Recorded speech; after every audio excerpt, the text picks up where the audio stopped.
के भिलाई में IT college था। आपके भिलाई में हमारे सरकार के पहले यहाँ केंद्रीय विश्वविद्यालय था। आपके भिलाई में इतने बड़े बड़े नगर निगम का जो टंकी लगा हुआ है, आप था, ये नहीं था। जब हाल में प्रेस कॉन्फ्रेंस हो रहा है, मोबाइल लेके आप बात कर रहे हैं, कौन प्रेस कर बंद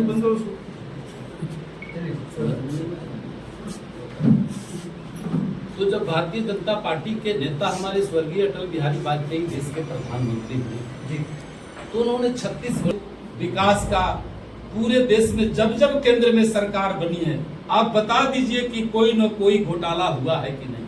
हमारे अटल जी के भी, आप ईडी के बात कर रहे हैं, हमारे अटल जी भी 4.5 साल प्रधानमंत्री रहे और लोग केंद्र में मंत्री रहे, या कोई भी ईडी सीडी जो भी आप बात कर रहे हैं, 10 साल को अलग राज्य बनाने का संकल्प लिया और बनाया भी, और 15 साल हमारी सरकारें यहाँ रही और हमारे प्रदेश के नेता, हमारे प्रदेश के मुख्यमंत्री ने छत्तीसगढ़ का विकास किया और 35 रुपया में 35 किलो अनाज घर घर देने का काम भी किया। जिस किसानों की बात ये लोग कर रहे हैं, तो 2246 रुपया तो केंद्र सरकार हमारा देती है, बाकी तो 27 रुपया में समझ जाइए कि 4.5 रुपया इनका है। और इन लोगों ने जब छत्तीसगढ़ में 36 घोषणा पत्र, इन लोगों ने एक धर्म में हम लोग संकल्प लेते हैं गंगा जल लेकर, और ये गंगा जल लेकर के इन लोगों ने संकल्प लिया। मैं आप लोगों से पूछना चाहता हूं कि छत्तीसगढ़ में 36 जो संकल्प ये लिए घोषणा पत्र, क्या 36 को इन लोगों ने पूरा किया? 2-4 योजनाओं को करके बाकी किसी योजना का पूरा इन लोगों ने नहीं किया। उन घोषणाओं पत्र को भी मैं लोग लेकर जनता के बीच में जाऊंगा कि हमारी सरकार इतनी अच्छी काम कर रही और रमन जी ने इतना अच्छा काम किया। क्या हमारी सरकार के पहले भिलाई में आपका एम्स था? आप, और जहां तक गली नली की आप बात कर रहे हैं, ये जो विधायक निधि की हमारे माननीय पत्रकार साहब भी चर्चा कर रहे हैं, आप भी चर्चा कर रहे हैं, ये नगर निगम का काम है गली नली को बनाना, और बड़े बड़े योजनाओं का काम है हमारे विधायक सांसद को राज्य सरकार के योजनाओं को लाकर शहर जमीन पर काम करना। तो मेरी सरकार थी तो मैंने काम किया, और जब नगर निगम हमारे हाथ से चला गया, मेरी सरकार चली गई, मेरे विधायक चले गए, तो स्वाभाविक है जो नगर निगम उनके हाथ में चला गया, विधायक उनके हाथ में चले गए। और आप जो विधायक निधि की जो चर्चा कर रहे हैं, समझ जाइए कि जहां 1000 करोड़ का बजट नगर निगम में आता हो और जहां 2 करोड़ रुपया एक विधायक निधि को मिलता हो, लाइट फाइट जहां तहां खेल कूद ये सामग्री लगाने में 2 करोड़ रुपया खर्च हो जाते हैं। तो जहां तक आप महंगाई की भी चर्चा कर रहे हैं कि महंगाई भी है, मैं आप लोगों से पूछना चाहता हूं, माननीय सभी हमारे पत्रकार बैठे हैं, कि जो महंगाई की जो लोग बार बार ये ला रहे हैं, कोई जब देश में कोई मुद्दा, राष्ट्रीय मुद्दा, देश के आतंकवाद, देश का धर्म कहाँ चला गया था, सारे चीज देश में कैसे कैसे की सरकार रही, या 9 साल भी हमारे देश के प्रधानमंत्री हैं। आप 2009 तक मनमोहन जी हमारे 14 तक प्रधानमंत्री थे, अटल जी ने छोड़ दिया उनको 5 में, प्रधानमंत्री थे। उस समय आपका भिलाई सीमेंट का कारखाना है ना, सभी लोग आप जानते हैं। 9 में सीमेंट का क्या रेट था, आप हमको बता दीजिए। 400 रुपया में सीमेंट बिकता था यहाँ पर, और 9000 लोहा का रेट था। छड़ का जो घर बनाने का काम में rod 10 mm, 12 mm, 16 mm, 20 mm का आता है, उसका रेट था आपका 9000 2009 में। आज सीमेंट का रेट 290 रुपया, 300 रुपया में कोई पूछने वाला नहीं। आपका सीमेंट का रेट, आप लोहा का रेट देख लीजिए, किसी भी उत्पादन का रेट देखिए कहाँ। आप एक पेट्रोल की जो बात, डीजल की बात आप पकड़ते हैं, तो उन्होंने नहीं, केंद्र सरकार ने नियम बार बार लाना चाह रहा था कि हम विदेशी मुद्राओं पर, विदेश के जो नीति होगी, जो निर्धारण होगा उसी आधार पर हमारा डीजल पेट्रोल का नियम उन्हीं ने बनाया था। उसके बाद से देख लीजिए कि कितना हमारा रेट बढ़ा है उनके शासन में। जहां जीएसटी की आप बात कर रहे हैं, जीएसटी भी वही केंद्र में लाने का बार बार उन लोगों ने प्रयास किया था। और जीएसटी पहले सेल टैक्स था, तब आपके टीओटी बना, तब आपका वैट बना और जीएसटी हुआ। तो जीएसटी यानी मतलब हुआ कि हम कहीं से कहीं पूरे देश में हम अपना व्यापार, अपना सामान कहीं से कहीं हम खरीद सकते हैं और कहीं से कहीं बेच सकते हैं, सामान्य रेट है। लेकिन अब राज्य को जो हमारा जहां रेट, हमारी बगल में बिहार का और बगल में उत्तर प्रदेश है, तो वहां का और जगह से टैक्स को पूरा करके और डीजल का या पेट्रोल पर वहां जीएसटी कम लेते हैं। ये लोग खुद 10%, 8%, 6% बढ़ा करके अपना टैक्स को ले लेते हैं, वसूल लेते हैं। इसमें मेरी क्या दोष है? जब हमारी जहाँ सरकार हो और वहां ज्यादा रेट हो तो आप पूछे तो मैं उसका जवाब। मकान जी, पेट्रोल डीजल में जीएसटी कहाँ है? पेट्रोल डीजल में जीएसटी कहाँ है? ये जीएसटी लेते हैं ना। कौन? ये तो टैक्स है। टैक्स वही ना, जीएसटी अलग हो गया। वैट लेते हैं। जीएसटी तो अलग हो गया। जीएसटी में तो ला रहे, उसी का परिवर्तन। आप क्यों जीएसटी में नहीं ला रहे हैं पेट्रोल डीजल? जीएसटी में लाइए ना, कम होगा। वो भी आ जाएगा जीएसटी में, कब आ जाएगा? धीरे आपने- धीरे। जब कांग्रेस की 2 मिनट जब कांग्रेस की गवर्नमेंट थी तब जीएसटी की बात आई, तब बीजेपी धरने में बैठ गई। जब आधार की बात आई बीजेपी धरने में बैठ गई, फिर उसी चीज को बीजेपी लागू कर रही है। तो क्या है, आप मतलब क्या साबित करने कांग्रेस बीजेपी की? लाई नहीं ना, बहुमत में थी, उसको रोका कौन? उसने रोका कौन? कहने के लिए वो कह रही थी। आप जितना बहुमत में उन लोग बहुमत में थे क्या? जी, आप तो स्पष्ट बहुमत में हो, उन लोग बहुमत में थे नहीं। लगातार जब से शासन देश की आजादी मिली सर, तब से वो बहुमत में थे। आप सर कह रहे हैं कि बहुमत में थे, हम तो 2 सांसद थे अटल जी। अटल जी तो गैस सिलेंडर को कम क्यों नहीं कर पा रहे? 450 में हम लोग उमाकांत जी, गैस सिलेंडर को कम क्यों नहीं कर पा रहे आप लोग? माननीय पत्रकार बंधु से हाँ। मैं बताना चाहता हाँ। हूँ, हम तो 2014 में भी सरकार बना तो मेरी राज्यसभा में बहुमत नहीं हो सकी। इसीलिए ये तमाम योजनाएं जो जितने 370 धारा और जितने आपके जो 35 से थे, जितने बड़े बड़े योजनाएं हमारी थी, ये हम बहुमत में नहीं थे राज्यसभा में, तो हम तो बहुमत में आ जाए। मैं ये कहना चाहता गैस हूं, सिलेंडर पे जब बोलिए। मोदी जी गैस सिलेंडर को लेके आए, बोले कि अपर जो अमीर लोग हैं उनका हम टैक्स जो दे रहे हैं उससे सब्सिडी वो खत्म कर देंगे और जो सामान्य लोग हैं उनकी सब्सिडी खाते में आएगी। और उसके बाद 450 गैस सिलेंडर आज 1200, 1100, 1000 रुपए हो गया। और सब्सिडी कितनी आ रही? 100 रुपए, 100। वो भी आना बंद हो गया, आना ही बंद हो गया। मोदी जी ने बेवकूफ बनाना हुआ ना जनता को। मोदी जी ने ये नहीं कहा कि जो इनकम टैक्स पेई लोग हैं, जो बड़े लोग हैं, मैं उनको खत्म कर दूंगा। ये कहीं किसी शब्द में, कहीं प्रेस में, कहीं मीडिया में या कहीं मोदी जी ने नहीं ये कहा। मोदी जी ने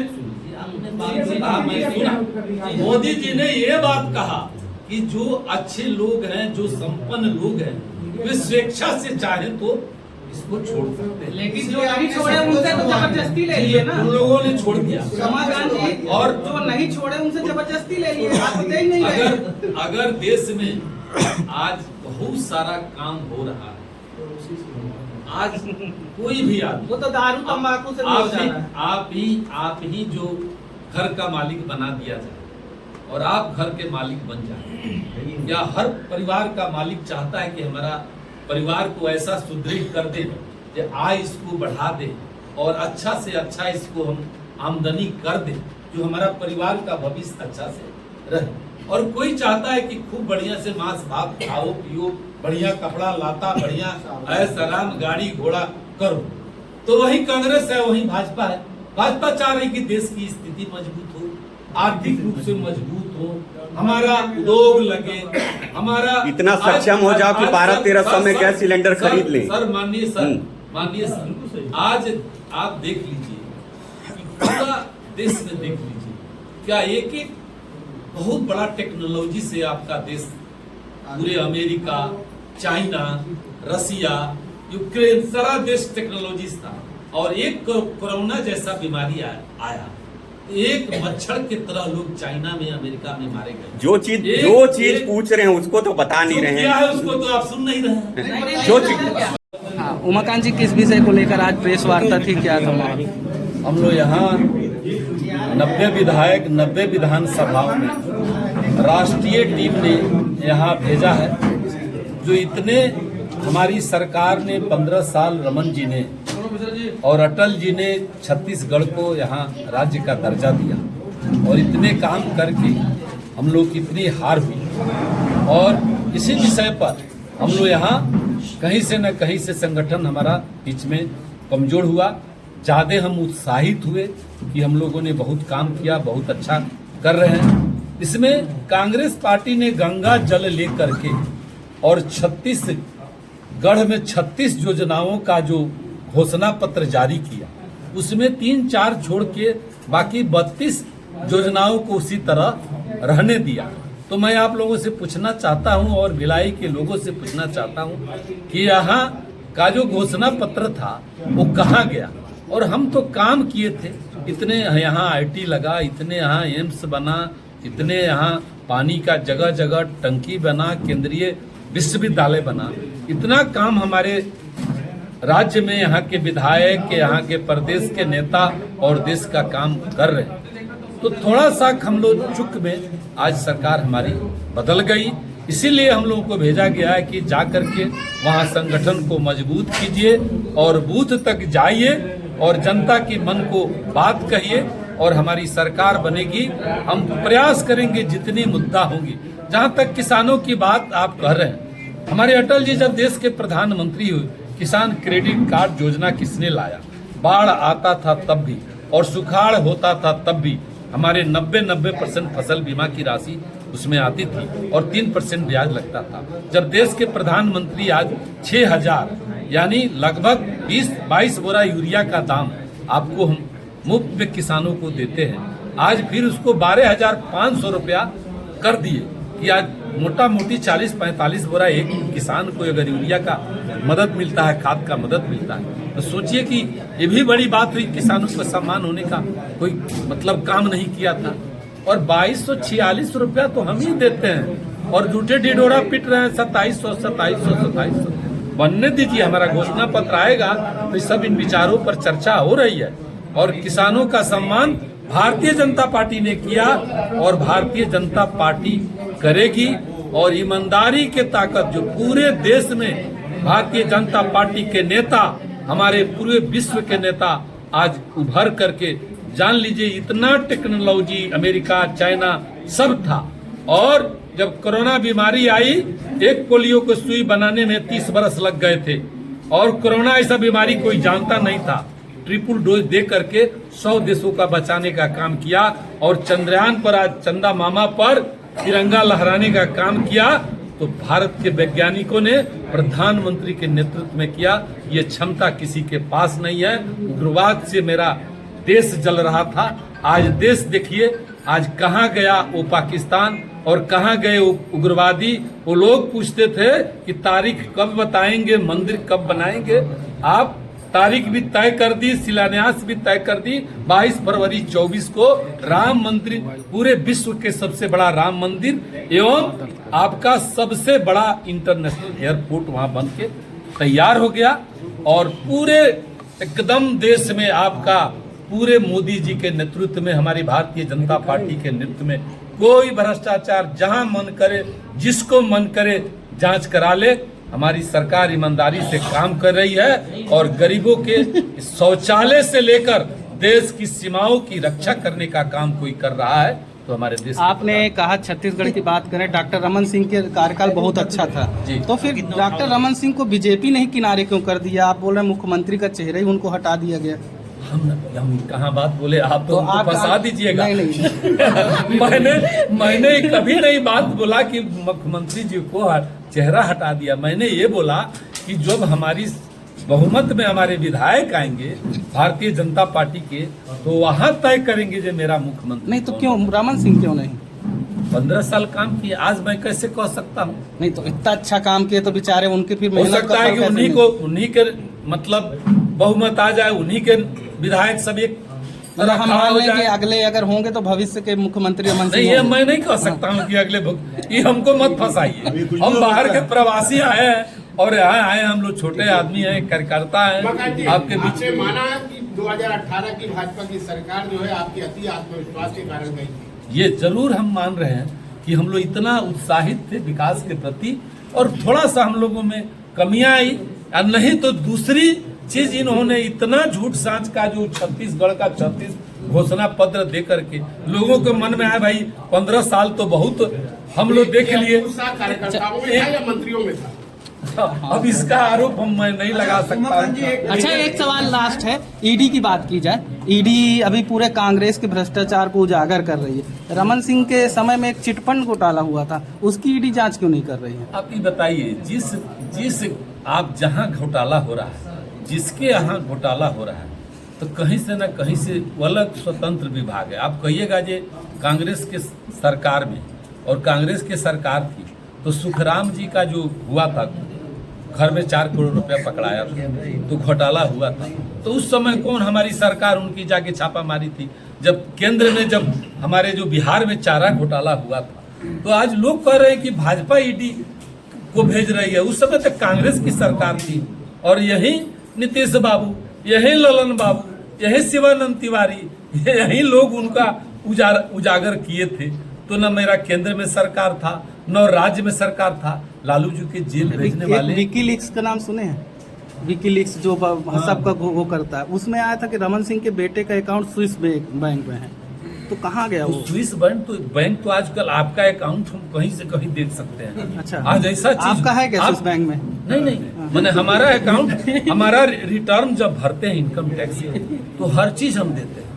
हमारा जो पूछिएगा, हमारा सब ऑनलाइन आप खोल के देख लीजिएगा जे मेरे पास कितना संपत्ति है, उमाकांत सिंह एमएलए कितना संपत्ति है, कितना ब्यौरा दिया है। उमाकांत जी, एक ये प्रश्न है, कांग्रेस सरकार ने किसानों का ऋण माफ किया, आने वाले समय में कोई ऐसी योजना है क्या कि भारतीय जनता पार्टी भी उस पैटर्न पे या कुछ ऐसा कुछ करने जा रही है किसानों के? देखिए